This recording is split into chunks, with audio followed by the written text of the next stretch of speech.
today we are with the President of Sicilia DOC. That means we get to ask him anything we want. Are you ready, Mr. President? Yes, I'm ready. Ready.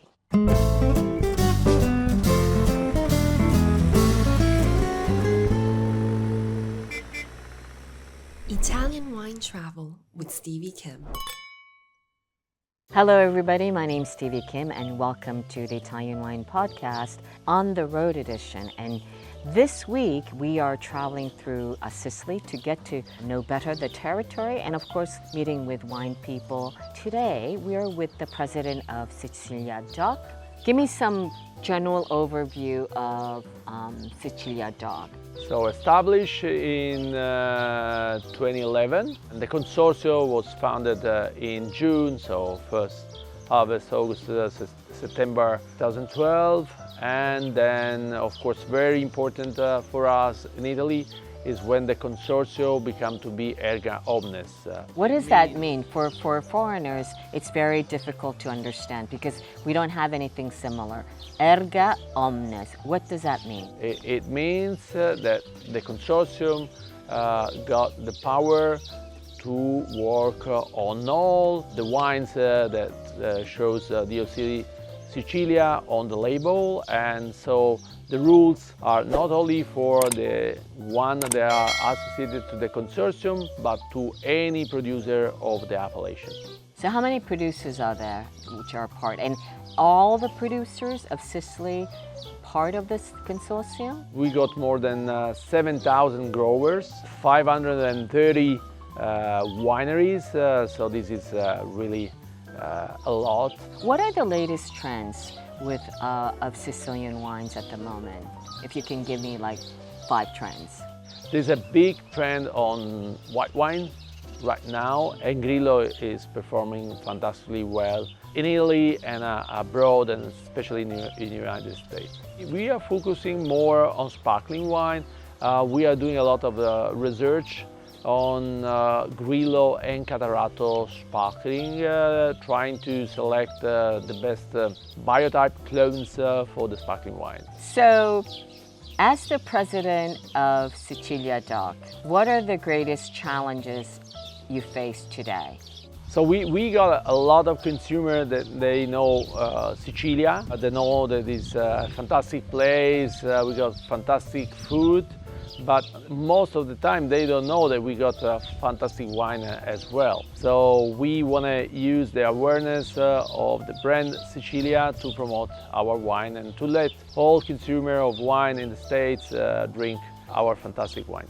So I guess Sicilian food became very popular in America above all because of the Italian immigrants. And a lot of them came from also Sicily, and they bought adaptation of Sicilian cuisine. A lot of them very simple, a lot of them street food, for example, became very popular. But actually there is some very refined dining. I wouldn't say upper scale, but it's not just only about street food. Sicily is a melting pot of different culture. We got, of course, street food that is so popular all around the world, but we got as well fantastic food that comes from the Arab influence, couscous, fish couscous, that's typical from Sicily.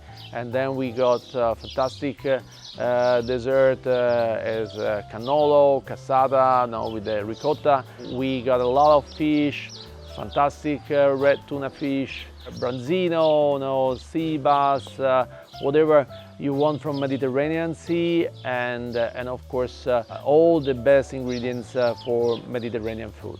So let's talk about this phenomena of White Lotus. Has Sicily benefited from this television series? So we've been having quite a lot of US tourists in the past, but we've been having more European. I came back from Rome just a couple of days ago, and as last year, maybe even more this year, the plane was full, completely full of American tourists. So I was the only Sicilian, and I said, oh, I'm going to New York or I'm flying back from New York to Rome or I'm going to Sicily. I was a little bit confused. So the increase of tourism has been significant. Especially some small towns like Taormina or the two big cities, Palermo and Catania, really still today in the middle of the summer, really full of Americans. So give me reasons why everyone should come to Sicily, besides the wine.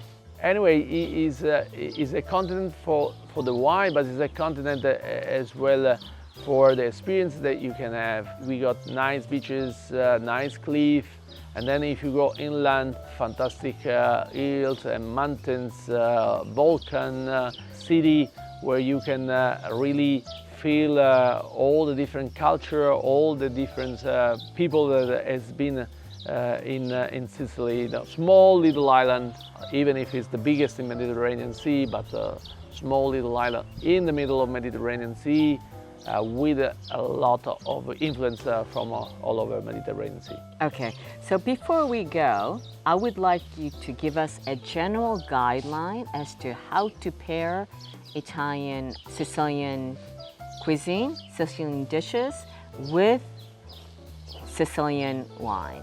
As a matter of fact, we got more than 70 native grape varieties, and we got as well a lot of what we call international grapes variety. Thanks to that, it's easy for us to find the right match. If you are sitting in Tokyo, best sushi restaurant, you got a fantastic bluefin tuna, it's easy to think about a nice frappato or to a zibibo, very aromatic, fresh, crispy. Oh, zibibo. Yeah, or with a lot of seafood, oyster, and you want something that is refreshing, but at the same time can compete with the aroma of the fish. Zibibo, I think, is really perfect. Then, of course, if you move to Sicily, and you got nice anchovies and sardine, then you think about a crispy glass of Grillo. That is really refreshing. And then, well, of course, you think about our dessert, the typical Sicilian dessert, cassata siciliana, why not a Grillo passito. If you are sitting in a nice restaurant and in front of you got a fantastic steak, enjoy a Nero d'Avola. Big one or a more balanced one, they are going to both really match perfectly. One because it is more fresh, and the other one because it got very nice silky velvet tannins. So what I've noticed is that now there seems to be a trend. In the past, Sicilians went abroad to get job opportunities, whether they're in the hospitality or in other areas of work.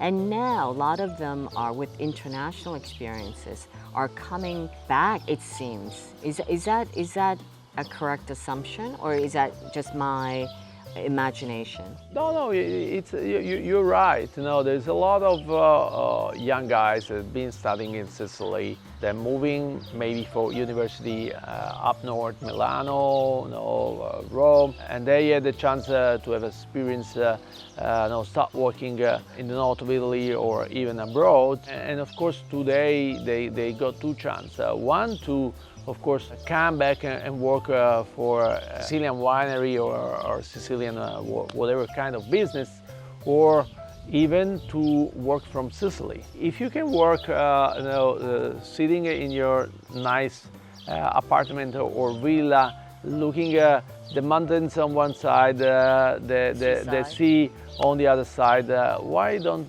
you take the chance and enjoy Sicily instead of staying in a big city with a lot of chaotic and a lot of traffic?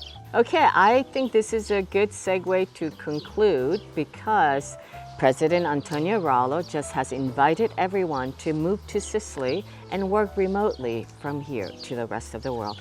That sounds pretty good to me. Okay, and with that, it's a wrap. Chin Chin with Italian Wine People, signing off from the heart of Sicily. Ciao ragazzi. Ciao!